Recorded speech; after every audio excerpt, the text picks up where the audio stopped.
ঘটনাটাই আপনার নিয়ে বানানো। আপনি হয়তো জানেন না যে আমারে গেরিনা থেকে অপমান করা হয়েছে।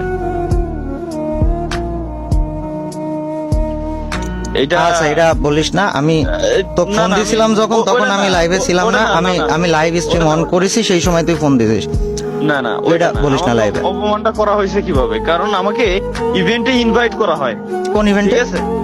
ওই আমাদের খুলনায় ওই যে একটা ইভেন্ট হচ্ছিল, ওই যে বুয়া মিট নামের কোন ইভেন্ট মেবি, ওই যে আপনার যাই হোক, ওই যে টুর্নামেন্ট খেলতে গেছিল না আরএসকেরা টিম সহ, হ্যাঁ, এই যে এটা টুর্নামেন্ট tournament ছিল খেলতে ওইগুলো গেছিল। লাইভ, ওই যে সরি মনে পড়ছে,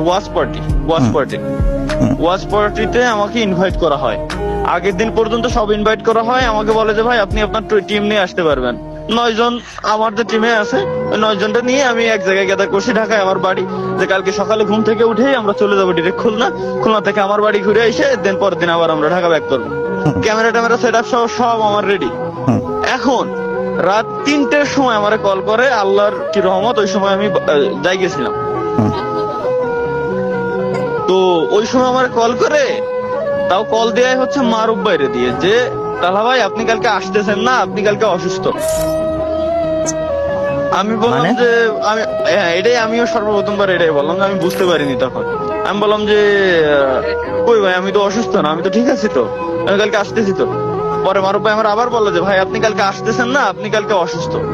আমার নামে কিন্তু ওই যে ওই জায়গায় পিকচার টিকচার দিয়ে যে সব বোর্ড থাকে এন্ট্রি গেটে, ওই সব কিছু বানানো ছিল।